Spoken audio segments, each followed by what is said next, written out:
So యోనా గ్రంథం గురించి మాట్లాడేటప్పుడు గత వారములలో మనం నేర్చుకున్నటువంటి ఒక మాటను గుర్తు చేస్తాను. 7 సంగతులు మొదటి అధ్యాయంలో నుండి 7 మాటల్ని మనం ధ్యానం చేశాం. వాటన్నిటిని మళ్ళీ పాస్టర్ గారు చెప్తారేమో అని చెప్పేసి మీరు భయపడిపోవద్దు. ఎందుకంటే ఈరోజు అధ్యాయానికి కావలసినటువంటి మాటలు మాత్రమే నేను పంచుకోవడానికి ఇష్టపడుతున్నాను. ఒక్కసారి అవుట్లైన్ లాగా నేను చెప్తాను, గమనించండి. మొదటి మాట మొదటి అధ్యాయంలో నేర్చుకున్నాం ఏంటంటే, యోనా యెహోవా సన్నిధిలో నిలవలేక పారిపోయాడు అని మనం నేర్చుకున్నాం. అతను దేవుని సన్నిధిలో నిలబడక అక్కడ నుంచి పారిపోయినట్టుగా మనం చూసాం. రెండవ మాటగా మనం నేర్చుకున్నాం ఏంటంటే, యోనా దేవుని సన్నిధిలో నుండి పారిపోవడానికి ఖర్చు చేసి మరీ టికెట్ కొన్నాడు. అంటే డబ్బు పెట్టుకొని ఖర్చు చేసి మరి దేవుని సన్నిధిలో నుండి పారిపోయాడు. డబ్బు ఎక్కువ ఉంటే కష్టమే, తక్కువ ఉన్నా కష్టమే. ఎందుకంటే డబ్బు ఎక్కువ ఉంటేనేమో దేవుడే గుర్తురాడు. అసలు డబ్బే లేదనుకోండి, అసలు దేవుడు ఏం చేశాడు అని చెప్పేసి అనుకుని దేవుని దూషించి మరి ద్వేషించే పరిస్థితులు ఏర్పడతాయి. ఇక్కడ యోనా గ్రంథంలో అతనికి డబ్బు కొనగలిగినంత, అంటే టికెట్ కొనగలిగినటువంటి డబ్బు ఉంది అంటే అతను దేవుని సన్నిధిలో నుండి టికెట్ కొనుక్కొని మరీ పారిపోయాడు అన్నట్టుగా మనం చూసాం. ఇక మూడవ మాట, తీర్పు లేక శిక్ష అనేది దేవుని పిల్లలకు వారి అవిధేయతను బట్టి కలుగుతుందని చెప్పేసి నేర్చుకున్నాం. ఎప్పుడైతే దేవుని పిల్లలు అవిధేయత చూపిస్తారో, దేవుని పిల్లలు దేవునికి ఇష్టం లేనటువంటి పనులు చేస్తారో అప్పుడు వారికి శిక్ష లేక తీర్పు అనేది జరుగుతుందని మూడవ మాటగా మనం నేర్చుకున్నాం. ఇక నాలుగో మాటగా, తుఫాను సమయంలో యోనా గాఢ నిద్రలో ఉన్నాడు. ఇప్పుడు సమస్య వచ్చినప్పుడు ప్రార్థించవలసినటువంటి వాడు ప్రార్థించకపోతే ప్రార్థన చేయలేనటువంటి వారు చాలామంది ప్రార్థన చేస్తున్నారు. వారు ప్రార్థన వినరు, వారి ప్రార్థనకు సమాధానం రాదు, అది వారికి తెలుసు. అలాంటి వారే ప్రార్థన చేస్తున్నారు. కానీ ప్రార్థిస్తే సమాధానం వస్తుందని చెప్పేసి తెలిసినటువంటి యోనా ప్రార్థించకపోవడం అనేది తన తప్పుగా మనం ఇక్కడ చూస్తూ ఉన్నాం. ఇది 4వ సంగతి. ఇక 5వ సంగతి, భయంకరమైన తుఫానుకు యోనా కారణము. ఈరోజు చాలా పెద్ద సమస్య మన జీవితంలో ఉంది అని చెప్పేసి అంటే కొన్ని సందర్భాలు దానికి కారణం నేనే కావచ్చు, కొన్ని సందర్భాలలో ఆ పరిస్థితికి కారణం నీవే కావచ్చు. అందుకనే ఆ సమస్యకు కారణం ఏంటో మొట్టమొదటిగా నీవు గుర్తించగలిగితే దానిలో నుండి బయటపడడానికి దేవుడు మార్గాన్ని సుగమం చేస్తాడు, ఈజీ చేస్తాడు. ఇది 5వ మాటగా మనం నేర్చుకున్నాం. ఇక 6వ మాటలో, మనుషులు కొన్నిసార్లు దేవుడు చేసిన పనులను బట్టి దేవుని మహిమపరుస్తారు. దేవుడు వాగ్దానం చేస్తాడు, దేవునికి భయపడతారు. అవి మరిచినప్పుడు దేవుడు కలగజేసే విపత్తులు చూసి వాటిని జ్ఞాపకం చేసుకొని దేవుని వైపు తిరుగుతారని క్రీస్తు తన వైపుకు నడిపించుకుంటాడు. అంటే కొన్ని సందర్భాలలో మనం దేవునికి వ్యతిరేకంగా తప్పు చేసినా దేవుడు ఏం చేస్తాడు, తన వైపు మార్చుకోవడానికి, తన వైపు తిప్పుకోవడం కొరకు కొన్ని శిక్షను పెట్టైనా ఒక మొట్టికాయ వేసైనా ఆ వ్యక్తిని దేవుని వైపు తిప్పుకుంటాడు. అందులో యోనా మనకు కనబడతాడు. ఇది 6వ సంగతి. ఇక 7వ సంగతిలో, దేవుడు కనికరము గల దేవుడు లేక కనికరము గల తండ్రి అని మనం చూసాం.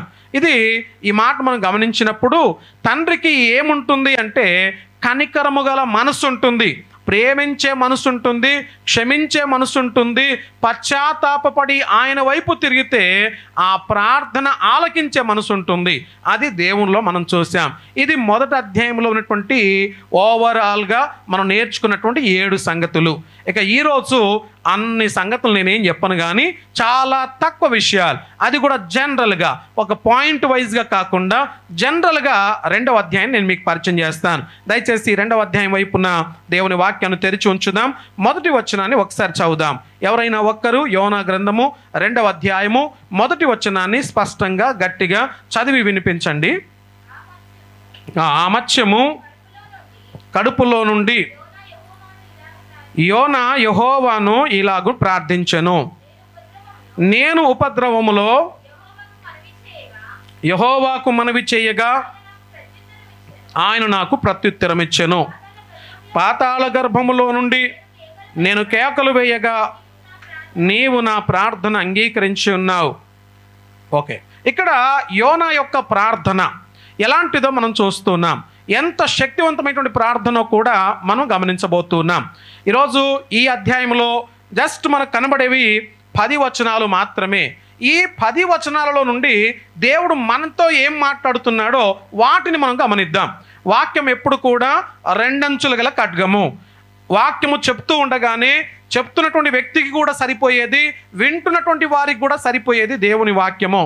నేను ఈ కొన్ని రోజుల నుండి ఒక అంశం గురించి పదే ఆలోచన చేస్తూ ఉండగా నాకు ఇలా అనిపించింది, బైబిల్ పట్టుకున్నంత మాత్రాన క్రైస్తవులు అవుతామేమో, బైబిల్ పట్టుకున్నంత మాత్రాన క్రైస్తవులాగా లోకానికి కనబడతామేమో. ఒకవేళ వాక్యం బోధిస్తూ ఉంటే ఉదయకాలం, మధ్యాహ్న కాలం, సాయంకాలము, మధ్యరాత్రి ఎప్పుడు పడితే అప్పుడు వాక్యం చెప్తూ ఉంటే ఒక పాస్టర్ లాగా కనబడతామేమో. కానీ దేవునిలాగా జీవించకపోతే పరలోక రాజ్యం చేరుకోవడం అసాధ్యం. ఆ కాలంలో అతి దుష్టమైనటువంటి దేశాలలో అష్షూరు దేశము మరియు దాని రాజధాని అయినటువంటి నినివే పట్టణం, ఇవి మనకు ప్రాముఖ్యంగా కనిపించేవి. ఆ రోజుల్లో అష్షూరు అనబడుతున్నటువంటి ఒక పట్టణం ఉంది. ఆ తర్వాత దానికి ఒక రాజధాని. ఇప్పుడు తెలంగాణకు రాజధాని ఏంటి అని చెప్పేసి అంటే ఏమంటాము? తెలంగాణ రాజధాని ఏంటి? హైదరాబాద్, రైట్? అలానే మరి ఆంధ్రప్రదేశ్కు రాజధాని ఇప్పుడైతే అమరావతి, అంతకుముందు అయితే 3 వేరే కదా. సో కానీ ఇప్పుడు చూడండి, ఇలానే అష్షూరు దేశానికి రాజధానిగా ఉన్నటువంటి నినివే పట్టణము అంటే చాలా పెద్ద పట్టణమై ఉంటుంది కదా. అందులో ఉన్నటువంటి జనాభా కూడా ఈ గ్రంథంలోనే చివరి అధ్యాయంలో మనకు కనబడుతుంది. అయితే ప్రియులారా, ఇటువంటి ఒక పట్టణానికి వారు దేవునికి వ్యతిరేకంగా ఎప్పుడైతే నడుస్తున్నారో, దేవునికి దూరస్తులుగా ఎప్పుడైతే బ్రతుకుతున్నారో, అలాంటి ప్రజల్ని తన వైపు లాక్కోవడానికి లేక తన వైపు త్రిప్పుకోవడానికి దేవునికి ఒక దూత అవసరమైనటువంటి వాడుగా ఉన్నాడు. ఇప్పుడు చూడండి, మనిషితోనే దేవునికి అవసరత ఉంది, ప్రతి మానవునితో దేవునికి అవసరత ఉంది. అందుకనే దేవుడు ఒక్కొక్క ప్లేస్లో దేవుడు ఒక్కొక్క వ్యక్తిని పెట్టాడు. ఒక వ్యక్తి ఇక్కడ ఉన్నారు అంటే ఆ వ్యక్తి ద్వారా ఆ ప్రదేశానికి, ఆ పట్టణానికి, ఆ ప్రాంతానికి, ఆ ప్రజలకు ఏదో అవసరత ఉంది. అందుకనే దేవుడు నిన్ను ఆ స్థలంలో పెట్టాడు. ఒకవేళ వేరే స్థలములో ఒక వ్యక్తి ఉన్నాడు అని చెప్పేసి అంటే ఆ స్థలంలో ఆ వ్యక్తితో పని ఉందని చెప్పేసి అర్థం. అందుకనే మనం చూస్తాము, మరి నినివే పట్టణానికి కూడా మరి యోనా యొక్క అవసరత ఎంతగా ఉందో మనం ఇక్కడ గమనిస్తాం. ఒక దూతను దేవుడు ఎంచుకున్నాడు, ఆ దూత యోనా అయ్యాడు. అటువంటి యోనా ఇప్పుడు ఏం చేస్తున్నాడు చెప్పండి? నినివేకు వెళ్ళు అని చెప్పేసి అనగానే నేను పోనని చెప్పేసి తర్షీషుకు పారిపోతా ఉన్నాడు. టికెట్ కొని మరీ దేవుని చిత్తంలో నుండి బయటికి పారిపోతూ ఉన్నాడు. ఇటువంటి యోనా దేవుని వైపు ఎలా తిరిగాడు, ఎలా దేవుని వైపు తిరిగినటువంటి యోనాను ఎలా వాడుకున్నాడో మనకు చెప్పేటటువంటి గ్రంథమే ఈ యోనా గ్రంథము. అయితే ప్రియులారా, ఇంకా కొన్ని విషయాలను మనం జ్ఞాపకం చేద్దాం. మొదటి ప్రవక్త, ఒకవేళ ఇదే యోనా దేవుడు చెప్పినట్టుగా నినివే పట్టణానికి వెళ్ళి దేవుని ప్రేమను గనక ప్రకటించి ఉంటే, దేవుని ప్రేమను గనక చెప్పి ఉంటే మొట్టమొదటి అన్యజనులకు ప్రవక్తగా ఇతను చెప్పబడేవాడు. కానీ అటువంటి భాగ్యాన్ని కోల్పోయినట్టుగా కనబడుతుంది. చివరిలో మాత్రం అటువంటి భాగ్యాన్ని మళ్ళీ పొందుకున్నాడు. అంటే మళ్ళీ జ్ఞాపకం చేస్తాను, యూదులకు ప్రవక్తగా ఉండడానికి అందరికి ఇష్టమే. నేను యూదుని కాబట్టి యూదులకు నేను ప్రవక్తగా ఉంటాను అనుకుంటున్నారు. కానీ దేవుడు అంటున్నాడు, నీవు యూదులకు కాదు ప్రవక్తగా ఉండాల్సింది, అన్యజనులకు నువ్వు ప్రవక్తగా ఉండాలి. వారు అష్షూర్యులు, దుష్ట హృదయం కలిగినటువంటి వ్యక్తులు, వారు దేవునికి దూరంగా జీవిస్తూ ఉన్నారు.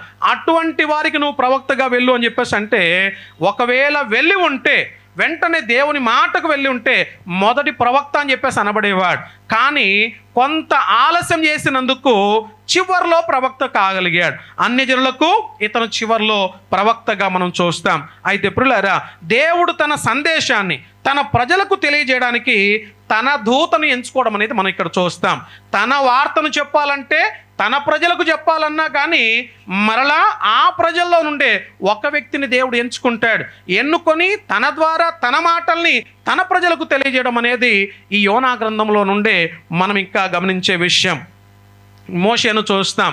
మోషే ఒకవేళ వెంటనే దేవుడు చెప్పిన వెంటనే, మోషే నీవు నా ప్రజలైనటువంటి ఇశ్రాయేలు ప్రజలందరినీ కూడా వారి బానిసత్వంలో నుంచి, ఐగుప్తులో నుంచి విడిపించాలి అని చెప్పేసి అనగానే మోషే ఏమన్నాడు? ఎస్ లార్డ్, ఐఎమ్ గోయింగ్, ఇప్పుడు నేను వెళ్ళిపోతున్నాను అన్నాడా, లేకుంటే ఇంకేమైనా చెప్పాడా? చెప్పండి, మాట్లాడండి ఎవరైనా. మోషే వెంటనే దేవుని మాటకు శిరస్సు వహించి ఆయన చిత్తాన్ని గమనించి నేను వెళ్తాను ప్రభు అని చెప్పేసి అన్నాడా? ఏదైనా చెప్పాడా? 7 సాకులు చెప్పినట్టుగా బైబిల్ మాట్లాడుతూ ఉంది. 7 సాకులు చెప్పాడు. నేను నత్తివాన్ అని చెప్పేసి అనడం, నా వల్ల కాదు అని చెప్పేసి అనడం, ఇలా 7 సాకులు మోషే చెప్పుకుంటూ ఉన్నాడు. అంత మాత్రాన మోషేను దేవుడు వదిలిపెట్టలేదు. ఆయన్ను సరిచేసి ఆ ప్రజలకు ఎలా విడిపించాలో ఒక మార్గాన్ని అతనికి నిర్దేశించి అతని నేర్పించి ఆ తర్వాత మోషేను ఆ స్థలంలో పెట్టినట్టుగా మనం చూస్తాం. పిల్లలారా, ఒక విషయాన్ని ఇక్కడ చాలా శ్రద్ధగా జాగ్రత్తగా మనం గమనించాలి. ఏదైనా పని, దేవునికి ఇష్టమైనటువంటి పని నువ్వు తప్పించుకొని తిరుగుతూ ఉంటే, ఆ పని కొరకు దేవుడు నిజంగా నిన్ను నిర్ణయించి ఉంటే ఏం చేస్తాడో తెలుసా? మోషే లాగానే, యోనా లాగానే టైం తీసుకుంటాడు, నిన్ను సరి చేస్తాడు, నీ పరిస్థితులన్నీ చక్కబెడతాడు. నిన్ను అక్కడికి వెళ్ళేంత వరకు, ఆయన చిత్తానికి సంబంధించిన పని చేసేంత వరకు దేవుడు యోనాలాగా, మోషేలాగా నిన్ను కూడా ట్రైనింగ్ ఇస్తాడు. ఆ ట్రైనింగ్ అయిపోయిన వెంటనే ఆయన చిత్తానికి కట్టుబడి ఇక నువ్వు పనికి వెళ్ళాల్సిందే. దేవునికి స్తోత్రం, హల్లెలూయా. సో ఇక్కడ యోనాను చూస్తున్నాము, మోషేను చూస్తూ ఉన్నాం. అంత మాత్రమే కాదు, ఒక్కసారి ఈ విషయాన్ని కూడా మనం గమనిద్దాం. ఎందుకని యోనా అష్షూరుల దగ్గరికి, ఈ అష్షూరు ప్రజల దగ్గరికి వెళ్ళడానికి వెనకాడుతూ ఉన్నాడు, లేక నినివే పట్టణానికి వెళ్ళడానికి ఎందుకు సందేహపడుతున్నాడు? ఎందుకో తెలుసా? ఆ అష్షూరులు లేకుంటే ఈ నినివే పట్టణస్థులు క్రూరమైనటువంటి ప్రజలు, దుష్టులైనటువంటి ప్రజలు. ఇలాంటి వారు చావడమే కరెక్టు. వారు దేవుని వైపు తిరగొద్దు, కానీ వాళ్ళు చచ్చిపోవాలి. ఇలాంటి వారు దేవుని వైపు తిరగడం కంటే వాళ్ళు చావడమే మంచిది అని చెప్పేసేటటువంటి ఆ తత్వము మనకు యోనాలో కనబడుతుంది. ఈ యోనా అలా ఆలోచన చేస్తూ ఉన్నాడు. ప్రియులారా, గమనించండి, దురభిమాన పాపములో పడకుండా నాకు సహాయము చేయమని చెప్పేసి భక్తులు ప్రార్థన చేస్తారు. దురభిమాన పాపం అంటే అర్థం ఏంటో తెలుసా?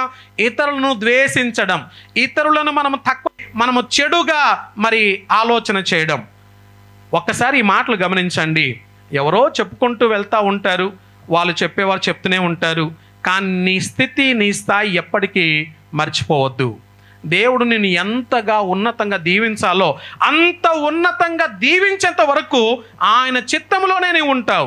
చెప్పేవాళ్ళు చెప్పుకుంటూ వారు అక్కడే ఉంటారు, కానీ వింటున్నటువంటి నీవు విని అక్కడే ఉండిపోకుండా దేవునికి వదిలేసి అలా ముందుకు కొనసాగుతూ ఉంటే ఉన్నతమైనటువంటి మోషేలాగా, ఓ ఉన్నతమైనటువంటి యోనాలాగా నువ్వు మార్చబడగలవు. యోనా స్టోరీ అంతా చదువుతున్నప్పుడు, ఈ యోనా గ్రంథం అంతా ధ్యానం చేస్తున్నప్పుడు నేను యోనాలాగా ఉండకూడదు అని అనిపించింది. సేమ్ టైము తన చివరి జీవితంలో దేవునికి ఎంతగా హత్తి పెట్టుకొని ఉన్నాడో, ఎంత పశ్చాత్తాపపడి మారు మనసు పొందినటువంటి వాడుగా యోనా కనిపించాడో అలా ఉండాలని చెప్పేసి మాత్రం అనిపించింది. పిల్లరా, ఈ మాటలు శ్రద్ధగా మనం గమనిద్దాం. చూడండి, ఎవరో రక్షించబడకపోతే, ఎవరో వారు తప్పు చేస్తూ ఉంటే, వారు రక్షణ పొందకపోతే నీకు కలిగే లాభం ఏంటి? నీకేం లాభం కలుగుతుంది? ఒకవేళ వేరే వాళ్ళు తప్పు చేస్తున్నారు, వేరే వారు దుష్టత్వములో ఉన్నారు, పాపములో ఉన్నారు, దాని ద్వారా నీకు వచ్చే లాభం ఏంటి? నీకు ఎటువంటి లాభం రాదు, అట్లనే నష్టం కూడా రాదు. వాళ్ళు తప్పు చేస్తూ ఉంటే అది దేవుడు వారికి శిక్షణ ఇస్తాడు. కానీ దేవుడు అంటున్నాడు, వారు తప్పులో జీవిస్తున్నారు, వారిని సరిచేయి అని చెప్పేసి అనగానే యోనా వెళ్ళవలసినటువంటి యోనానే వాళ్ళు చావడమే కరెక్ట్, వాళ్ళు బ్రతకడం కంటే చనిపోవడమే కరెక్ట్ అని చెప్పేసి యోనా ఎంత మొండితనంగా దేవుడి నుంచి పక్క తప్పుకుంటున్నాడో మనం చూస్తున్నాం. పిల్లరా, చాలా జాగ్రత్తగా గమనిద్దాం. ఒక సందర్భంలో మనకు పేతురు కనబడతాడు. పేతురు కూడా దేవుడు ఇలానే చూపిస్తాడు. పేతురు, నువ్వు కొర్నేలు ఇంటికి వెళ్ళాలి అని చెప్పేసి అంటాడు. పేతురు ఏమంటాడు చెప్పండి? ఎస్ లార్డ్, నేను వెళ్తాను అని చెప్పేసి అన్నాడా? ఇంకేమైనా చెప్పాడా? ఏం చెప్పాడు చెప్పండి? కొర్నేలు వెళ్ళాడా? పేతురు వెళ్ళాడా అంటే పేతురు కొర్నేలు ఇంటికి వెళ్ళడానికి ఇష్టపడలేదు. కారణం ఏంటంటే వారు అన్యులు, నేను యూదుని. యూదులు ఎక్కడైనా అన్యుల కుటుంబంలో ఉంటారా? వారి ఇంట్లో మనం భోజనం చేయొచ్చా? యేసు ప్రభు కేవలం ఒక కులానికి దేవుడు కాదు, ఒక మతానికి దేవుడు కాదు, ఒక ప్రాంతానికి, ఒక భాషకు, ఒక వర్ణానికి దేవుడు కాదు ఆయన. మీరు ఎప్పుడైనా ఈ మాట విన్నారో లేదో నాకు తెలియదు. మన చర్చ్ అంట బంజారా చర్చ్ అంట, ఇది లంబాడీ చర్చ్ అంట. ఒకవేళ బంజారా చర్చ్ అయితే యేసు ప్రభు బంజారా వాళ్ళ కొరకు వచ్చినటువంటి వాడై ఉండాలిగా.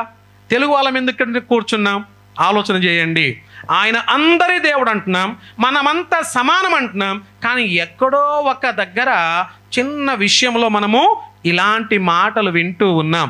ప్రియులారా, మన దేవుడు ఒక్కడు. ఆ ఒక్క దేవుని నమ్ముకున్నటువంటి మనమంతా కూడా ఒకే తల్లిదండ్రుల నుంచి బయటికి వస్తున్నటువంటి వాళ్ళం. మన భాషలు తారుమారు అయ్యాయి. ఎక్కడ అయ్యాయో కూడా మీకు తెలుసుగా. ఎక్కడయ్యాయి? బైబిల్ అని చెప్పకండి, బైబిల్లో ఎక్కడయ్యాయి? భాష తారుమారులు అయిపోయినటువంటి స్థలం ఏంటి? అపోస్తల కార్యంలోనా? బాబేలు గోపురం దగ్గర. Very good. బాబేలు గోపురం దగ్గర దేవుడు వారి భాషలన్నీ తారుమారు చేసేసాడు. మొదటిగా అందరికీ భూమి మీద ఉన్నటువంటి ప్రతి ప్రజలకు ఒకే భాష, ఒకే పలుకు. అవునా? ఒకే భాష, ఒకే పలుకు. అమ్మ అంటే అమ్మానే అనేవారు అందరూ కూడా. యాడి అని చెప్పేసి అనేవాళ్ళు ఎవరు లేరు. యాడి అని చెప్పేసి అనే మాట వినిపించదు. అలాంటిది ఈ బాబేలు గోపురం దగ్గర మనుషులందరికీ ఒక ఆలోచన వచ్చింది. ఎంతకాలమని దేవుని కనిపించినటువంటి దేవుని ఆరాధన చేసుకుంటూ వెళ్తాం, ఆ దేవుని దగ్గరికి వెళ్ళిపోదామని చెప్పేసి అనుకొని ఒక గోపురం కట్టడం స్టార్ట్ చేశారు. పెద్ద గోపురం కడతా ఉన్నారు. ఇటుక ఇవ్వు అని చెప్పంటే ఇటుక ఇస్తున్నారు. ఇప్పుడు నీళ్ళు ఇవ్వు అంటే నీళ్లు, కాంక్రీట్ ఇవ్వు అంటే కాంక్రీట్ ఇస్తున్నారు. అలా కట్టుకుంటూ వెళ్తున్నారు. అంటే అప్పట్లో అవి ఉన్నాయా అని చెప్పేసి అడగకండి. అంటే అక్కడ ఏముందో దాంతో వాళ్ళు కట్టడం ప్రారంభించారు. అయితే ఇలాంటి పరిస్థితుల మధ్యలో దేవుని చిత్తం వారు బాబేలు గోపురం కట్టడం కాదు, వారు భూమి అందంతటా విస్తరించాలి, అభివృద్ధి పొందాలి, దేవుని మహిమ కొరకు బ్రతకాలి. ఇది దేవుని చిత్తము. కానీ వాళ్ళు ఏం చేస్తున్నారు? ఒక గోపురాన్ని కట్టుకొని దేవుని దగ్గరికి వెళ్దామని షార్ట్ కట్ మార్గాన్ని వెతుకుతూ ఉన్నారు. ఈ క్రమంలో దేవుడు ఏం చేశాడంటే వారి భాషలన్నీ కూడా తారుమారు చేసేసాడు. ఒకే పలుకు కాస్త డిఫరెంట్ పలుకులు అయిపోయాయి. ఇప్పుడు మీకు తెలిసిన భాషలో చెప్పండి. అన్నం తిన్నావా అని తెలుగులో అంటే, దళా కాల్దోక అని మా భాషలో అంటే, ఇప్పుడు ఒరియాలో వచ్చేసరికి భత్తో కాయలుకి అని చెప్పేసి వాళ్ళంటే, had your dinner, had your breakfast అని ఇంగ్లీష్లో అంటే, పదాలన్నీ మారిపోయాయి, భాషలు మారిపోయాయి, తారుమారైపోయింది. ప్రియులారా, ప్రజలందరము ఒక్కటే అనుకుంటాం, మన దేవుడు ఒక్కడే అనుకుంటాం, కానీ భేదాభిప్రాయాలు ఎక్కడో ఉన్నాయి. వాటి ద్వారా దేవునికి మహిమ రాదు. అష్షూరియుల దగ్గరికి వెళ్ళడానికి యోనాకు ఎంత మాత్రం మనస్సు లేదు. ఎందుకో తెలుసా? వారు అన్యులు, నేను యూదుణ్ణి. పేతురుకు ఏమాత్రము కొర్నేలు ఇంటికి వెళ్ళడం ఇష్టం లేదు. వారు అన్యులు, నేను యూదుణ్ణి. కానీ దేవునికి తెలుసు, మీరు అన్యులుగా యూదులుగా దేవుడు తయారు చేయలేదు, మనుషులుగా పుట్టించాడు. మనమంతా ఎవరు చెప్పండి? ఇప్పుడు మనం ఎవరము? మనుషులం. నిన్ను కోస్తే రక్తము, నన్ను కోస్తే పాలు వస్తే బాగుంటుండే, కానీ అలా రాదు. ఎవరిని కోసినా రక్తమే వస్తుంది. దేవునికి స్తోత్రం, హల్లెలూయా. ఇక్కడ గమనించండి, పేతురు కొర్నేలు ఇంటికి లేక అన్యజనుల ఇంటికి నేను ఎందుకు వెళ్ళాలని చెప్పేసి అనుకొని ఇష్టపడలేదు. ఇది దురభిమాన పాపం అంటాం. దురభిమాన పాపం అంటే ఇతరులను మనము నిందించడం, ఇతరులను వారి కష్టములో, వారి సమస్యలో, వారి దుష్టత్వంలో వారు చావాలని చెప్పేసి కోరుకోవడం. ఇటువంటి కోరికనే యోనాకు కూడా ఉండడం అనేది ఆశ్చర్యం అనిపిస్తూ ఉంది. దురభిమానం ఉంటే దేవుడు నిన్ను వాడుకోవచ్చేమో కానీ దేవుడు ఆశించినంత నువ్వు వాడబడకపోవచ్చు. మళ్ళీ మాట జ్ఞాపకం చేస్తాను. ఒకవేళ దురభిమాన పాపం నాలో ఉంటే నేను వాడబడుతుండొచ్చు, నేను చాలా బాగా వాక్యం చెప్తుండొచ్చు, మనుషులు మారిపోవచ్చు, ఎంతోమంది దేవుని వైపు రావచ్చు, బాప్తిస్మాలు జరగవచ్చు, ఎన్నెన్నో అద్భుతాలు జరగవచ్చు గాక. కానీ దేవుని చిత్తములో వాడబడేంతగా దేవుడు నన్ను వాడుకోడు. దురభిమాన పాపం ఉంటే, దురభిమాన పాపం అంటే ఏమని చెప్పాను? ఇతరులు వారి స్థితిని చూసి తక్కువ చేసి మాట్లాడడం, వాళ్ళు అట్నే చావాలి, వాళ్ళకి అట్నే కావాలి, వారు అట్నే నాశనం అయిపోవాలి అని ఇతరులను గురించి మనం ఎప్పుడైతే ఇటువంటి పాపపు ఆలోచన కలిగి ఉంటామో దేవుడు అంటాడు, నువ్వు వాడబడుతుండొచ్చు, చాలా గ్రేట్ ప్రీచర్, టీచర్ లాగా, ఒక బోధకుల్లాగా నువ్వు ఉండొచ్చు గాక. ఇప్పటిదాకా మాట్లాడాం కదా, బైబిల్ పట్టుకుంటే క్రైస్తవుడుగా కనిపించవచ్చేమో, కానీ క్రీస్తులాగా జీవిస్తే నిజంగా దేవుని రాజ్యానికి వారసులు అవుతాం. దేవునికి స్తోత్రం కలుగును గాక. నాకు పదాల కలయికలతోటి కవిత్వాలు రాయడం తెలియదు. ఒకవేళ తెలిస్తే దానికి సరిపోయేటటువంటి ఒక లైన్స్, కొటేషన్స్ నేను రాసి ఉండేవాడిని. నాకు అనిపించింది నేను మీ ముందు పెడుతున్నాను. ఎవరైనా రాగలిగితే ప్రయత్నం చేస్తే చేసి చూడండి. బైబిల్ పట్టుకుంటే క్రైస్తవులు అని చెప్పేసి పిలువబడవచ్చు, కదా. తర్వాత బోధిస్తూ ఉంటే బోధకుల్లాగా కనబడవచ్చు, బైబిల్ టీచర్ లాగా కనిపించవచ్చు, కానీ క్రీస్తులాగా జీవించకపోతే ఎటువంటి ప్రయోజనము లేదు. దేవుని రాజ్యానికి మనం వారసులము కాలేము. ప్రియులారా, ఈ మధ్యాహ్న వేళ దేవుడు మనతో మాట్లాడుతున్నటువంటి మాటలు ఇవి. నినివే ఇశ్రాయేలుకు 600 కిలోమీటర్ దూరంలో ఉంది. ఎంత దూరంలో చెప్పండి? నినివే ఇశ్రాయేలు ప్రాంతానికి 600 కిలోమీటర్ల దూరం ఉంది. ఇప్పుడు మీరు చెప్పండి, యోనా ఎందుకని వెళ్ళలేదు నినివే కంటే? ఏం చెప్తారు? 600 కిలోమీటర్ దూరం ఉంది కాబట్టి ఎవరు వెళ్తారు అని చెప్పేసి వెళ్ళలేదా? అదేం కాదు, దురభిమాన పాపం. అది లోపల ఉండడం ద్వారా ఒకవేళ ప్రేమ ఉన్న చోట దూరం కనిపించదంట. అవునా? ఇప్పుడు బాలాపూర్ నుంచి అమ్మ వాళ్ళు వస్తుంటారు, కొంతమంది దూర దూర ప్రాంతం నుంచి వస్తుంటారు. అక్కడ నుంచి ఇంత దూరం రావడానికి గల కారణం ఏంటి? దేవుని మీద వారికి ఉన్నటువంటి ప్రేమ, దేవుని మీద వారికి ఉన్నటువంటి గౌరవము, దాని ద్వారా మాత్రమే ఇక్కడ దాకా నువ్వు రాగలుగుతాం. అంతే తప్ప దేవుని మీద ప్రేమ లేకపోతే ఎందుకని అంత పెట్రోలు మనం ఖర్చు చేస్తాం? అంత టైం తీసుకొని ఎందుకు ఇక్కడ దాకా వస్తాము? దేవుని మందిరంలో వచ్చి ఎందుకు కూర్చుంటాం? 600 కిలోమీటర్లు కాదు కదా. ఇప్పుడు మొన్న మనం చూస్తున్నాం, ఇజ్రాయెల్కు తర్వాత ఎవరికి యుద్ధం నడుస్తుంది చెప్పండి? ఇరాకు ప్రాంతాన్ని జరుగుతుంది. ఇరాన్కు జరుగుతుంది. ఇరాన్ ఇజ్రాయెల్ ఎంత దూరమో తెలుసా? ఎంత దూరం, ఎంత డిస్టెన్స్ ఎంత? ఎవరు చెప్తారో వాళ్ళకు ఒక చాక్లెట్. దూరం ఎంత? ఇజ్రాయెల్ ప్రాంతానికి ఇరాన్ కన్ఫ్యూజన్, ఓకే. ఇరాన్ ప్రాంతానికి ఎంత డిస్టెన్స్? ఎంత? 1300 కిలోమీటర్లు. 1300 కిలోమీటర్స్. 1300 కిలోమీటర్లు అంటే ఇక్కడ నుంచి బాంబు వేస్తే అది ఫాస్ట్గా 1300 కిలోమీటర్లు ప్రయాణం చేసి అక్కడ పేలాలి. అది మీకు ఒక విషయం తెలుసా? ఇశ్రాయేలు ప్రాంతాన్ని నామరూపాలు లేకుండా, ఆ స్థలము కానీ ప్రజలు కానీ లేకుండా చేద్దామని ఆ చుట్టుపక్కల ఉన్నటువంటి రష్యా, ఇంకా ఇతరత్ర కొన్ని కంట్రీస్ ఎన్నెన్ని ప్రయత్నాలు చేస్తున్నాయో ఇప్పటి నుంచి కాదు. అది ఏర్పడిన 1948వ సంవత్సరం నుండి దాని మీద దాడులు జరుగుతూనే ఉన్నాయి. వారు మేము వేరే ఉంటాము, మేము వేరే దేశం కావాలని చెప్పేసి సపరేట్ అయ్యారో లేదో, వేరే దేశం వాళ్ళు ఒక 3-4 దేశాలు ఒక్కటేసారి వచ్చి వీరి మీద యుద్ధం చేశారు. వాళ్ళు చేతులు ఉడుచుకొని, అయ్యో ఇప్పుడు ఏం చేద్దాం, ఇప్పుడు మొన్ననేగా పక్కన సంసారం పెట్టింది, ఇప్పుడు యుద్ధానికి వచ్చారు, ఏం చేద్దామని చెప్పేసి భయపడిపోలేదు. ఏం చేశారో తెలుసా? ఎన్ని దేశాలు వస్తే అన్ని దేశాలని మట్టి గరిపించి వారిపైన యుద్ధం చేసి గెలిచి ఇంట్లో వచ్చి చక్కగా భోజనాలు చేస్తున్నారు. ఇది ఇశ్రాయేలు ప్రజలకు దేవుడిచ్చినటువంటి గొప్పతనం. ఓ ఇశ్రాయేలు, నీ భాగ్యం ఎంత గొప్పది! ఓ ఇశ్రాయేలు, నీ భాగ్యం ఎంత గొప్పది! ఇశ్రాయేలు ప్రజలను కాపాడువాడు, కునుకడు, నిద్రపోడు. దేవునికి స్తోత్రం, హల్లెలూయా. ఆయన కునికేవాడు కాదు, నిద్రపోయేవాడు కాదు. ఈవెన్ మనం కూడా ఆత్మీయ ఇశ్రాయేలులము. చాలా సందర్భాల్లో మనం ఈ మాట చెప్పుకుంటాం కదా. వారికి సున్నతి బాహ్య రూపంగా శరీరంలో జరిగితే మనకు సున్నతి మన మాటలో జరగాలి, మన చూపుల్లో, మన హృదయాలలో సున్నతి అనేది కలగాలి. ఆ సున్నతి కనుక చేపించుకోలేదనుకోండి, ఇలానే మాట్లాడుకుంటాం. అది లంబడీస్ చర్చ్ అంటగా, అది వాళ్ళదంటగా, వాళ్ళంటగా, వాళ్ళు ఈ కులం అంటగా. ఈ కులాలు ఎందుకు వస్తున్నాయని నాకు తెలియదు. ఒకవేళ సక్రిబాయిని చూసి మనం చాలా విషయాలు నేర్చుకోవాలి. బాయి కుటుంబంలో ఏ కులం అనేది చూడదు. వారి ఇంట్లో చాలా కాలం నుంచి తాతయ్య ఉంటారు. దేవుడు వారికి ఆ మనసు ఇచ్చాడు. ఎంత చక్కగా వారితో పాటు కూర్చొని భోజనాలు పెడతా ఉంటారు. అంత మాత్రమే కాదు, హైదరాబాద్లో నాకు తెలిసిన ఒక కుటుంబం ఉన్నారు. ఎయిడ్స్ వ్యాధి ఉన్నటువంటి వారికి సేవ చేద్దామని చెప్పేసి ప్రారంభించారు వారి పరిచర్య. భార్య భర్తలు, వారి పిల్లలు సపరేట్ ప్లేట్లు, గిన్నెలు, గ్లాసులు పెట్టుకొని ఆ ఎయిడ్స్ వ్యాధితో ఉన్నటువంటి వాళ్ళకేమో భోజనాలన్నీ కూడా ఒక దాంట్లో పెడుతూ ఉన్నారు. ఒకరోజు దేవుడు వారితో మాట్లాడారు.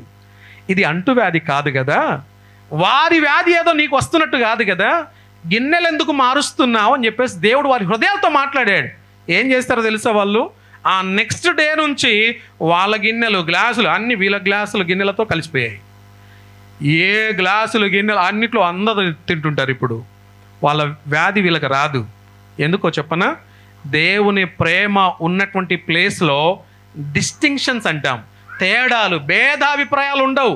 స్త్రీ పురుషులు, నువ్వు నలుపు నేను తెలుపు, లేకుంటే నువ్వు రిచ్ నేను పూర్, ఇలాంటి డిస్టింక్షన్స్ అనేవి ఎక్కడ కనిపించవు దేవుని ప్రేమ ఉన్న దగ్గర. ఒకవేళ దేవుని ప్రేమ మన లోపల లేకపోతే అప్పుడు చూస్తాం వీళ్ళు ఎలాంటి డ్రెస్సులు వేశారు, ఎలాంటి కుటుంబంలో జీవిస్తున్నారు, వీళ్ళు ఏ ఉద్యోగాలు చేస్తారు అని మనుషుల్ని పైనుండి కింద వరకు చూస్తాం. అయితే అష్షూరు వారు అంతా కూడా దుష్ట హృదయం కలిగినటువంటి వ్యక్తులు. అలాంటి వ్యక్తుల్ని మార్చడానికి దేవుని ప్రేమ అయితే అలాంటి చోట నేను పోనంటాడు నినివే యోనా. ఇలాంటి యోనాను దేవుడు మోల్డ్ చేస్తున్నాడు. ఎలా మోల్డ్ చేస్తున్నాడో మనం కొన్ని విషయాలు గమనిస్తాం. అటువంటి దుష్టుల మారు మనసు పొందడం యోనాకి ఇష్టం లేక వారు అట్నే చావాలి, వారి మారు మనసు వారు పొందకపోవడమే మంచిది అని ఇతను కోరుకుంటున్నాడు. ఆ తర్వాత ఒకవేళ ఈ అష్షూరు ప్రభుత్వం అంతా, అష్షూరు ప్రజలందరూ, నినివే పట్టణస్థులందరూ కూడా మారు మనసు పొందితే, వాళ్ళు రక్షించబడితే దేవునికి మహింగా జీవిస్తారు. అలానే దుష్టత్వంలో ఉంటే నాశనంకి వెళ్ళిపోయి నరకానికి వెళ్ళిపోతారు. ఇది దేవుని చిత్తం కాదు. ప్రజలు భూమి మీద ఉన్నటువంటి వారందరూ కూడా అంతటా అందరూ మారు మనసు పొందాలనే దేవుని చిత్తము. అటువంటి దేవుని చిత్తానికి వ్యతిరేకంగా యోనా పనిచేస్తున్నాడు. ఒకవేళ వారు మారు మనసు పొందారనుకోండి, నినివే పట్టణస్థులందరూ మారు మనసు పొందారనుకోండి, అప్పుడు ఇశ్రాయేలు ప్రజల్ని ఎక్కడ నాశనం చేస్తారో, మమ్మల్ని కాదని చెప్పేసి వాళ్ళు దేవునికి దగ్గరైపోతారో అన్నటువంటి ఆలోచనలు ఉన్నాయేమో. ఇది దురభిమాన పాపం. ఇటువంటి పాపములో పడకుండా ప్రతిరోజు దేవుని సన్నిధిలో ప్రార్థించడం చాలా మంచిది. యోనాకు వచ్చినటువంటి మొదటి పిలుపులో మనం చూస్తాం. మొదటి అధ్యాయంలో చూడండి ఒకసారి. 1వ అధ్యాయము మొదటి అధ్యాయం 1-2 వచనాల్లో ఎటువంటి పిలుపును పొందాడో మనం చూస్తాం. యోనాను దేవుడు పిలిచినప్పుడు 1-2 అధ్యాయంలో మొదటి పిలుపుగా చూస్తాం. 3-4 అధ్యాయాలలో రెండవ పిలుపుగా మనం చూస్తాం. చదవమ్మా.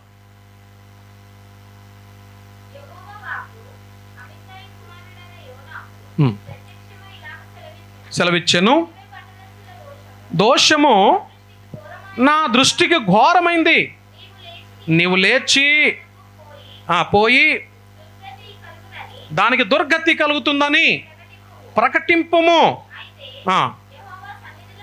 యెహోవా సన్నిధిలో నుండి పారిపోవాలనని యోనా యొప్పేకు పోయి చూచి, అంటే ఖర్చు చేశాడు, డబ్బు ఖర్చు పెట్టాడు, నిలవలేక అక్కడి నుంచి పారిపోతా ఉన్నాడు. ఇక్కడ గమనించండి, కొన్ని సందర్భాల్లో మనము ఆలోచన ఇలా చేయొచ్చు. గొప్ప తుఫాను రేగినప్పుడు, గొప్ప ఆ తుఫాను ఎప్పుడైతే బయటకు వచ్చేసిందో ఆ తుఫాను వలన ఓడ బద్దలైపోయేటటువంటి ఒక దుస్థితి అనేది వచ్చేసింది. ఆ దుస్థితి మధ్యలో ఇప్పుడు ఏం చేయాలి? నిజానికి ఏం చేయాలి? మిగతా వారందరూ ఏం చేస్తున్నారు? ప్రార్థనలు చేస్తున్నారు. వారి దేవుళ్లకు వారు ప్రార్థన చేస్తున్నారు నమ్మకంగా. వారి ప్రార్థనలు వినబడట్లేదు, వారి ప్రార్థనకు సమాధానం రాలేదు. అందుకనే ఇప్పుడు వాళ్ళకి ఏమొచ్చింది? వెంటనే పక్క వాళ్ళ మీద ఆలోచన వచ్చింది. అరే, అందరు ప్రార్థన చేస్తున్నారా? మేము ప్రార్థన చేస్తే మాకు ఆన్సర్ రావట్లేదు, ఈడేమో మంచి నిద్రపోతున్నాడు అనుకొని ఇప్పుడు అందరి దృష్టి కాస్త యోనా మీద పడింది. ఒరే నాయన, నిద్రపోతా లే అని చెప్పేసి అనుకొని ఇప్పుడు యోనా లేపుతా ఉన్నారు. యోనా, నువ్వు లేచి నీ దేవునికి ప్రార్థన చేయని చెప్పేసి యోనాకు వాళ్ళు చెప్తున్నారు. వారి ప్రార్థనలకు సమాధానం వచ్చి ఉందనుకోండి, ఈయన లెక్క పెట్టేవాళ్ళు కాదుగా. అక్కడ వారి విశ్వాసాలు ఎంత తక్కువ విశ్వాసమో, వారు నమ్మినటువంటి నమ్మకాలు ఎంత ఘోరమైనటువంటి నమ్మకాలో అది అర్థమవుతుంది మనకు. కానీ యోనా ప్రార్థించవలసినటువంటి, నిజ దేవుని ఎరిగినటువంటి యోనా ప్రార్థించవలసింది పోయి నిద్రపోతా ఉన్నాడు. ఒకవేళ ఆత్మీయమైనటువంటి నిద్రలో నువ్వు ఉన్నావేమో, నీ జీవితంలో చాలా మంచి ప్రార్థనా పరురాలివి, ఎంతో గొప్ప ప్రార్థనా పరుడివి ఒకప్పుడు, ఇప్పుడు కాదు. ఒకప్పుడు చాలా ప్రార్థన పరురాలివి, ఏదైనా కావాలంటే దేవుని సన్నిధిలో మోకరించి ప్రార్థించేదానివి, ఏది కావాలన్నా దేవుని అడగకుండా ఒక్క అడుగు కూడా ముందుకు వేసేవాడవు కాదు. కానీ ఈరోజు నీ స్థితి ఎలా అయిపోయింది అని చెప్పేసి అంటే, ప్రార్థనే కదా, అందరు చేస్తారులే, నేను నిద్రపోతా, అందరూ చేస్తారు, నేను నిద్రపోతుంటా, నా ప్రార్థన అవసరత చెప్పేసి నేను కూర్చుండిపోతా. దేవుడు అంటున్నాడు, నిద్రపోయినటువంటి యోనాను లేపినట్టుగా. కొన్ని సందర్భాలలో అన్యజనుల్ని కూడా మనల్ని లేపడానికి దేవుడు వాడుకుంటాడంట. అర్థమైందండి ఈ మాట? ఇతను ఆత్మీయుడు, దేవుని నమ్మినటువంటి బిడ్డ, ప్రవక్త, ఈయన నిద్రపోతా ఉన్నాడు. ఇతన్ని లేపడానికి అన్యజనుల్ని కూడా వచ్చి ఒరే బాబు లే అని చెప్పేసి క్రైస్తవుని నిద్ర లేపుతూ ఉన్నారు. క్రైస్తవునిగా గర్వించు, క్రీస్తు కొరకు జీవించు. నా చిన్నతనంలో మా పాస్టర్ గారు ఒక ఆయన రాసుకున్నటువంటి కొటేషన్ అది. క్రైస్తవునిగా గర్వించు, క్రీస్తు కొరకు జీవించు. ఒకవేళ క్రీస్తు కొరకు మనం జీవించే వారమైతే, ఆత్మీయ నిద్రలో ఒకవేళ ఉంటే, ఆ ఆత్మీయ నిద్రను వదిలిపెట్టి ఆ పాత రోజులు తిరిగి రావాలి. ప్రార్థించే జీవితం మళ్ళీ ప్రారంభం కావాలి. దేవునితో గడిపే సమయం మళ్ళీ తిరిగి రావాలి. ఆ రెస్టోర్ అనేది జరగలేదనుకోండి, తిరిగి మన పునర్జీవము లేకుంటే ఆ ఉజ్జీవం అనేది మన లోపల రాలేదనుకోండి, ఇలాంటి వాక్యాలు ఎన్నైనా వినుగాక దానివల్ల నీకు ప్రయోజనం లేదు. వింటుంటాం అంతే, వింటుంటాం, బాగుంది అనుకుంటాం. ఈరోజు పాస్టర్ గారు చాలా మంచి వాక్యం చెప్పారు అని చెప్పేసి ఆ వాక్యానికి మార్కులేసి ఇక్కడి నుంచి పోవచ్చు, కానీ నీ జీవితంలో మార్పు రాదు. పాస్టర్ గారి వాక్యానికి మార్కులు వేయచ్చు, కానీ నీ జీవితంలో మార్పు అనేది కనిపించదు. ప్రియులారా, యోనాకు వచ్చినటువంటి ఆ మొదటి పిలుపులోనే మరి మనం చూస్తున్నాము, దేవుడు యోనాను పిలిచినట్టుగా మనం చూస్తున్నాం. ఇలాంటి పిలుపును అందుకున్నటువంటి యోనా నిద్రపోవడం అనేది చాలా ఘోరమైనటువంటి దుస్థితి. ఇప్పటిదాకా ఆరాధనలో సులోచనమ్మ గారు కూడా జ్ఞాపకం చేశారు, ఆయన పరిశుద్ధ పర్వతం నుండి ఉత్తరం ఇస్తాడు. మనం ప్రార్థిస్తే ఆయన ఉత్తరం ఇస్తాడు, ప్రార్థించకపోతే. మా అంకుల్ ఓబేద్ మిసాల్ గారు నన్ను చిన్నప్పటి నుంచి చదివించారు. వారు ఒక మాట రాశారు ఎప్పుడో, చాలా సంవత్సరాల కిందట. ఆ మాట ఇలా ఉంది. ఏమని రాశారంటే, నీవు పని చేస్తే పని చేస్తూనే ఉండాలి, కానీ నువ్వు ప్రార్థిస్తే దేవుడు పని చేస్తాడు. మళ్ళీ చెప్పనా? నీవు పని చేస్తే పని చేస్తూనే ఉండాలి, కానీ నువ్వు ప్రార్థిస్తే దేవుడు పని చేయడం మొదలు పెడతాడు. అంటే మనం ఏం చేయాలి? ఇప్పుడు ఏం చేయాలి? పని చేయాలా, ప్రార్థించాలా? మనం అనుకుంటాం, ఎంత ప్రభువా ఆమెనేమో అక్కడ కూర్చుంది, నేనేమో పని చేయాలి. ఎవరు దేవుని కాళ్ళ దగ్గర ఎవరు కూర్చున్నారు? వంటలో ఎవరు కూర్చున్నారు చెప్పండి? మరియా, మార్త చక్కగా దేవుని సన్నిధిలో కూర్చొని వింటుంది. మరియా, కరెక్టేనా? మరియా కూర్చుంది, మార్త కిచెన్లోకి వెళ్ళి పని చేస్తూ ఉంది కదా. మార్తమ్మ చాలా బిజీగా ఉంది. ప్రభువా నీకు చింత లేదా, నేను ఒక్కదాన్ని కష్టపడుతున్నా, ఆమెను కూడా పంపించరాదు కదా. ఇలాంటి పరిస్థితుల మధ్యలో మనం ఒకసారి గమనించవలసిన విషయం ఏంటంటే, దేవునికి దూరంగా పారిపోవడానికి ధైర్యం చేయకు. దేవుని మాట వినడానికి, ఆయన కాళ్ళ దగ్గర కూర్చొని ఆయన ఆలోచన వినడానికి, ఆయన యొక్క బోధ వినడానికి మనం కూర్చున్నాం అనుకోండి, మన స్థితిగతులు మారిపోతాయి. దేవునికి స్తోత్రం, హల్లెలూయా. ఒకవేళ ఆత్మీయమైన నిద్రలో ఉన్నటువంటి స్త్రీ పురుషులు, సహోదరి సహోదరులు, చిన్నలు పెద్దలు ఎవరైనా సరే తిరిగి లేవవలసిందే. ఈరోజు దేవుని మాట నీ దగ్గరకు వస్తూ ఉండగా, ఇంతకు బైబిల్ చదివావా? ఇంతకు ప్రార్థన చేస్తున్నావా? ఇంతకు దేవునితో సహవాసం కలిగి ఉన్నావా? చదివానండి.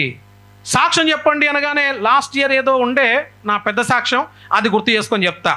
అది కాదు చెప్పాల్సింది. ఈ నెలలో ఏం జరిగిందో చెప్పగలగాలి, ఈ వారంలో ఏం జరిగిందో చెప్పగలగాలి. ఈ నెలలో ఎన్ని ఘోరమైనటువంటి పరిస్థితులు చూసామో. 12వ తారీఖున జూలై నెల, ఈ 2025లో జూలై నెల 12వ తారీఖున విమాన ప్రమాదం. దాదాపుగా 272-74 మంది ఘోరమైనటువంటి పరిస్థితుల మధ్యలో చనిపోయారు. విమానంలో ఉన్నటువంటి వారు చనిపోవడమే కాదు, ఆ కిచెన్లో లేకుంటే ఆ డైనింగ్ హాల్లో కూర్చొని తింటున్నటువంటి వారు కూడా చనిపోయారు. ఎంత ఘోరమైనటువంటి పరిస్థితులు అవి. ఎన్నెన్ని చూస్తూ ఉన్నామో. ఇప్పటికి మనకు అర్థం కావాల్సిన విషయం ఏంటో తెలుసా? దేవుని రాకడ చాలా సమీపంలో ఉంది. మనం తిరిగి ఉజ్జీవింపబడకపోతే, ఆ పాత ప్రార్థన జీవితం, పాత దేవునితో గడిపే జీవితం తిరిగి నువ్వు రెస్టోర్ చేసుకోకపోతే, దగ్గర తెచ్చుకోకపోతే, సమస్య మన దగ్గరే ఉంది. తీర్పు జరిగినప్పుడు మన ఇంట్లో నుంచే స్టార్ట్ అవుతుంది. గుర్తుపెట్టుకుందాం. కాబట్టి ఈరోజు యోనా గ్రంథం ద్వారా ప్రార్థించవలసిన వారు ప్రార్థించకపోతే జవాబు ఎలా వస్తుంది? భూమి మీద ప్రార్థించవలసినటువంటి మనమే ప్రార్థించకపోతే దేవుడు జవాబు ఎలా ఇస్తాడు? చూస్తున్నారు కదా యుద్ధాలు ఎంత ఘోరంగా నడుస్తూ ఉన్నాయో. ఇప్పుడు రష్యా నేను సాయం చేస్తా అనుకుంటూ ఇరాన్ దగ్గరకు వచ్చేసింది. తర్వాత చైనా వాళ్ళు, ఆ తర్వాత ఇంకొక దేశం, వాళ్ళంతా కలిసి మేము కూడా మీకు సపోర్ట్ చేస్తామనుకుంటూ వేరే దేశాలకు రెండు భాగాలుగా విడిపోతూ ఉన్నాయి. ఒక దేశం మీద మరొకరు యుద్ధానికి రావడానికి సిద్ధమైపోతూ ఉన్నారు, కాలు దూవుతూ ఉన్నారు. ఈ పరిస్థితుల మధ్యలో క్రైస్తవులుగా మన బాధ్యత ప్రార్థించడం. దేవునికి స్తోత్రం, హల్లెలూయా. కాబట్టి యోనా కంటే పెద్ద పాపులు ఆ దాంట్లో ఉన్నారు. ఆ ఓడలో పెద్ద పాపులు అంటే పెద్ద పాపి అంటే యోనానేనా? మీరు చెప్పండి. యోనానే పెద్ద పాప, ఇంక మిగతా పాపులు ఎవరు లేరాడా? ఘోరమైనటువంటి పాపులు అక్కడ ఉన్నారు. కానీ యోనాను బట్టే దేవుడు తీర్పు తీర్చవలసి వచ్చింది. దేవుని బిడ్డలు తప్పు చేస్తే దేవుడు ఊరుకోడు. వారు తెలియక తప్పు చేస్తున్నారు, మనం తెలిసి తప్పు చేస్తాం. దేవుని దగ్గర గడపడం చాలా ఇంపార్టెంట్, ప్రార్థించడం చాలా ఇంపార్టెంట్. మార్నింగ్ చెప్తున్నారు పాస్టర్ అమ్మ, రాత్రి నేను చాలా విషయాలు గుర్తు చేసుకున్నాను. తల ఇలా బాదుకుంటూ దేవుని సన్నిధిలో ఏడుస్తూ ప్రార్థన చేశాను. Very good. నీ ప్రార్థన నేను చూడకపోవచ్చు, నీ ప్రార్థన నువ్వు ఎలా చేస్తున్నావు నేను గమనించకపోవచ్చు, కానీ ఆ ప్రార్థనకు సమాధానం ఇచ్చేవాడు దేవుడు. ఆయన చూస్తాడు. ప్రతి వారి ప్రార్థన పైన ఆయన నేత్రాలు ఉంటాయి, ఆయన చెవులు ఉంటాయి. కాబట్టి మనం చేసే ప్రతి ప్రార్థన వృధా పోదు అనే విషయాన్ని మనం గుర్తించాలి. ప్రియులారా, దేవుని దృష్టిలో ఒక అవిశ్వాసి చేసే అనేక పాపముల కంటే దేవుని బిడ్డ యొక్క అవిధేయత చాలా తీవ్రంగా దేవుడు పరిగణలోనికి తీసుకుంటాడు. అవిధేయులు లేకుంటే అవిశ్వాసులు వారు చాలా తప్పులు చేస్తున్నారు కదా అంటే వాళ్ళు చేయనివ్వండి. కానీ దేవుని బిడ్డగా ఉండి నువ్వు చేసే ఒక్క తప్పు దేవుని దృష్టికి చాలా పెద్ద ఆలోచన తెప్పిస్తుంది. నీ అవిధేయత వలన దేవుడు తీవ్రమైనటువంటి తీర్పు నీ లోపల తీసుకొని వస్తాడు. ఒక మాట మనం చదువుదామా? ఆమోసు గ్రంథం 3వ అధ్యాయము 2వ వచనాన్ని చదువుదాం. ఆమోసు గ్రంథము 3వ అధ్యాయము 2వ వచనం. నేను ముగిస్తాను. ఆమోసు గ్రంథము 3వ అధ్యాయము 2వ వచనం. మాట ఆలకించుడి, అదేమనగా భూమి మీద సకల వంశములలోనూ మిమ్మును మాత్రమే నేను ఎరిగి ఉన్నాను.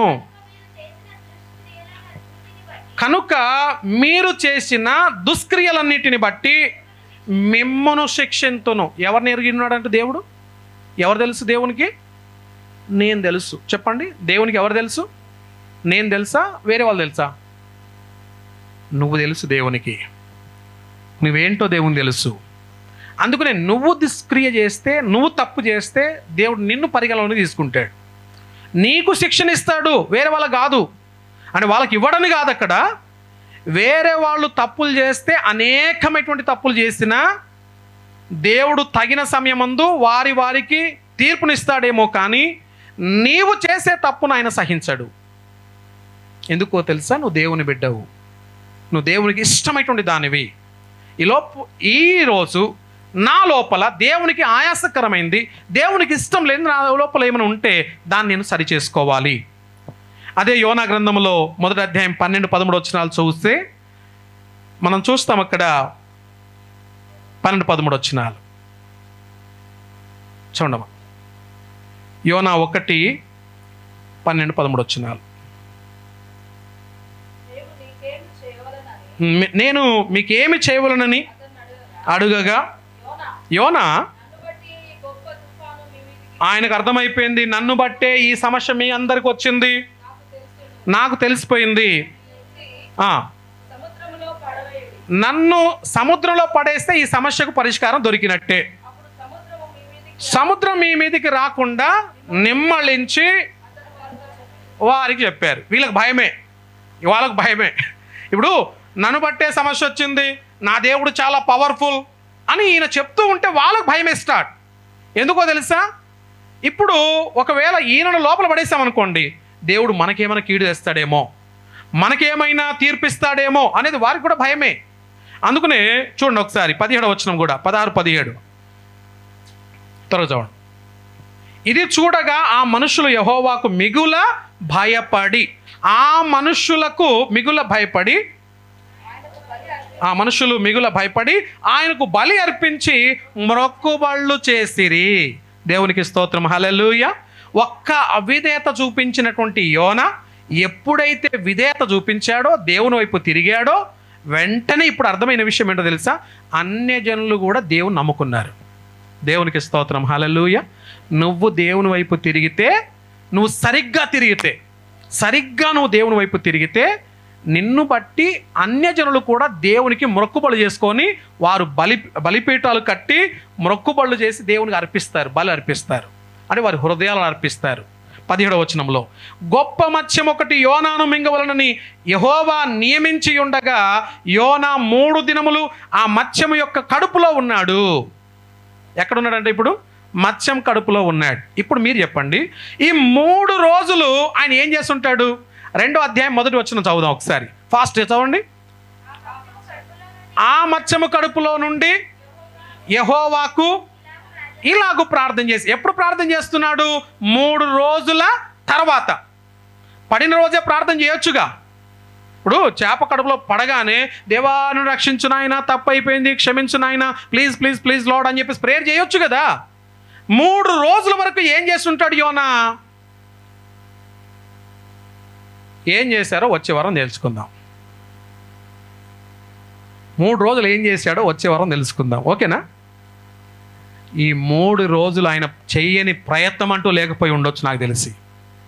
చేప కడుపులో నుంచి బయటికి రావడానికి ఎన్నెన్ని మార్గాలు వెతికాడో. పైకి రావడం, మళ్ళీ ఆ చేప లోపలికి తీసుకోవడం, పైకి వచ్చినట్టుగా చేయడం, మళ్ళీ ఆ నాచులో ఇరుక్కొని పోవడం, ఇలా ఎన్నెన్ని ప్రయత్నాలు చేసినా అన్ని ప్రయత్నాలలో విఫలం చెందాడు. ఇప్పుడు తనకు అర్థమైపోయింది, నా బలం సరిపోదు, నా జ్ఞానం సరిపోదు, నా ధైర్యం సరిపోదు, నా ఆలోచన సరిపోదు, దేవుడే దీనికి పరిష్కారం ఇవ్వాలని ఇప్పుడు ప్రార్థన చేయడం మొదలుపెట్టాడు. దేవునికి స్తోత్రం, హల్లెలూయా. శబ్దమందరం హల్లెలూయా.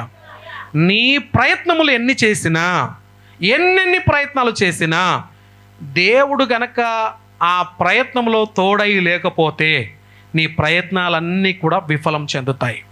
తల వంచుదాం, కళ్ళు మూసుకుందాం. దేవుడు నేర్పించిన ఈ మాటలన్నింటిని బట్టి దేవునికి వందనాలు చెల్లిస్తూ ఈరోజు కొరకు ఈ మాటలు ముగిస్తున్నాను. ఇంకా 2వ అధ్యాయంలో నుంచి చాలా నేర్చుకునే విషయాలు ఉన్నాయి. దేవుని చిత్తమైతే 2వ అధ్యాయం జస్ట్ నేను ప్రారంభించాను. ఇప్పుడు ఇంకా చాలా విషయాలు మనం నేర్చుకునే ఉన్నాయి. దేవుని చిత్తమైతే రానున్న రోజుల్లో ఈ 2వ అధ్యాయంలో నుండి, యోనా గ్రంథం 2వ అధ్యాయంలో నుండి చాలా లెసన్స్ మనం నేర్చుకోబోతున్నాం. వాటి కొరకు దేవునికి వందనాలు చెల్లిద్దాం. ఆత్మీయ స్థితిలో ఎక్కడైనా నిద్రపోయినటువంటి పరిస్థితుల మధ్యలో ఉంటే, పడిపోయినటువంటి స్థితిలో ఉంటే, దేవా నన్ను క్షమించు, నన్ను సరిచేయి, నా స్థితిగతులు మార్చమని దేవుని అడుగుదాం. చిన్న మాట ప్రార్థన.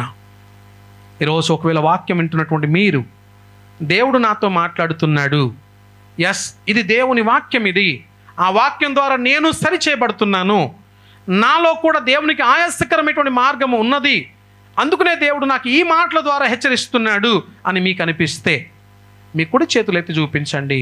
ఒక మాట మనం ప్రార్థన చేసుకుందాం. ఎస్ దేవా, ఇదిగో నా జీవితంలో నా స్థితి, నేను పడి ఉన్నటువంటి స్థితి, నేను నిద్రపోయినటువంటి స్థితి, ప్రార్థించవలసిన క్రైస్తవుడు ప్రార్థించకపోతే అనేకులు ప్రార్థన చేస్తున్నారు, నిజమైన దేవుని ఎరిగినటువంటి వాడు ప్రార్థన చేయట్లేదు. ఆ చర్చ్, ఆ ప్రార్థన, ఆ దేవుడు, ఇవన్నీ అతనికి తెలుసు,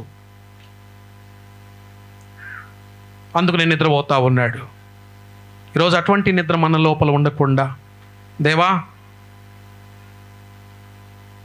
నీ వైపు తిరిగి నిన్ను ఆనుకొని హత్తుకొని నీలాగా జీవించడానికి సహాయం చేయి ప్రభు అంటూ దేవుని సన్నిధిలో ప్రార్థన చేద్దాం.